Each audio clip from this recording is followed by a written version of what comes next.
మంత్రి గారి పేరు ఎట్లా తీసుకుంటారు, పొంగులేటి శ్రీనివాస్ రెడ్డి గారి పేరు ఎట్లా తీసుకుంటారు, విత్డ్రా చేసుకోవాలని మా ఎల్ఏ మినిస్టర్ గారు అన్నారు. నేను ఎందుకు అంటున్నా అంటే, నేను ఎందుకు తీసుకోవాల్సి వచ్చిందంటే అధ్యక్ష, ఒకసారి నేను ట్విట్టర్లో ట్వీట్ చేసిన, ఇట్లా ఒక దగ్గర ఇల్లీగల్ కన్స్ట్రక్షన్ అవుతుంది, ఇల్లీగల్ గా క్రషర్ నడుస్తా ఉంది, ఈ క్రషర్ కు అనుమతి, ఇండస్ట్రీస్ అనుమతి లేదు, పొల్యూషన్ కంట్రోల్ బోర్డు అనుమతి లేదు, అదేవిధంగా మైనింగ్ లైసెన్స్ లేదు, ఇది అక్రమంగా జరుగుతున్న క్రషర్, చర్య తీసుకోవాలని నేను ట్వీట్ చేసిన. ట్వీట్ చేస్తే దాని మీద గౌరవ మంత్రి గారు పొంగులేటి శ్రీనివాస్ రెడ్డి గారు, ఇది మన మైనింగ్ మంత్రి గారి పేపర్లోనే వచ్చిన వార్త చదువుతున్నా, ఏమన్నారంటే అధ్యక్ష, నాపై మొరిగే కుక్కలను గొలుసుగట్టి ఎట్లా కట్టయ్యాలో బాగా తెలుసు అని పొంగులేటి శ్రీనివాస్ రెడ్డి గారు నా మీద స్టేట్మెంట్ ఇచ్చారు. నేను ఇచ్చిన ఆరోపణల మీద నా మీద ఇంత తీవ్రమైన పదజాలంతో వారు మాట్లాడినారు.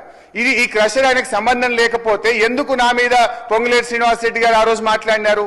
సో నా మీద పొంగులేటి శ్రీనివాస్ రెడ్డి గారు ఆ రోజు ట్వీట్ చేసినప్పుడు మాట్లాడినప్పుడు నేను కూడా ఏమంటున్నా, పారదర్శకంగా మీరు ఎంక్వైరీ చేస్తామన్నారు కదా, వారు ప్రభుత్వంలో మంత్రిగా ఉంటూ ఎంక్వైరీ సాధ్యమవుతుందా? సో నైతికంగా వారు మంత్రిగా రాజీనామా చేసి విచారణ జరపండి.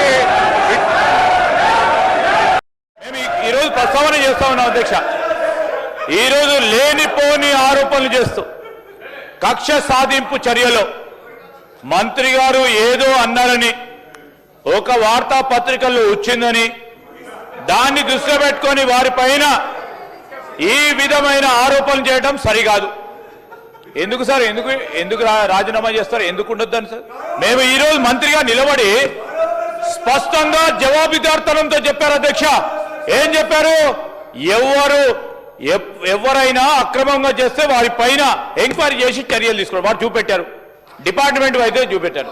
చర్యలు తీసుకో వరకు ఆగకుండా దాన్ని ఆధారంగా తీసుకొని ఇప్పుడే చేస్తావా లేదా, రేపు చేస్తావా లేదా, ఈ క్షణమే చేస్తావా లేదని ఏ విధంగా అడుగుతారు అధ్యక్ష?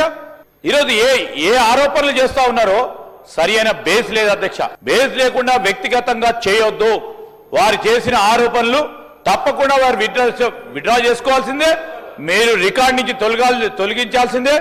ఈ రోజు హరీష్ రావు గారు పదే ఒకటే సబ్జెక్ట్ పట్టుకొని, ఒకటే అంశాన్ని పట్టుకొని దాదాపు 50 నిమిషాలు అయింది అధ్యక్ష, దాదాపు 50 నిమిషాలు అయింది. ఈ రోజు నేను మీ ద్వారా కోరుతా ఉన్నాను, వారు తప్పకుండా విత్డ్రా చేసుకోవాల్సిందే. లేని పక్షంలో మీరు కూడా రికార్డ్స్ తొలగించాలి. రికార్డ్స్ లో వారు రెండవది, ఈరోజు వ్యక్తిగతంగా సార్, ఈరోజు ఏం సార్ ఇది వ్యక్తిగతంగా ఒక వ్యక్తిగత నేను రూల్స్ పరంగా కూడా చెప్తాను అధ్యక్ష. వ్యక్తిగతంగా రూల్స్ ప్రకారం if he has to mention, he has to take the permission of the chair. ఇష్టరాజ్యంగా అడ్డగోలుగా ఆరోపణలు చేయడం సరిగా సార్, మేము ఖండిస్తా ఉన్నాం.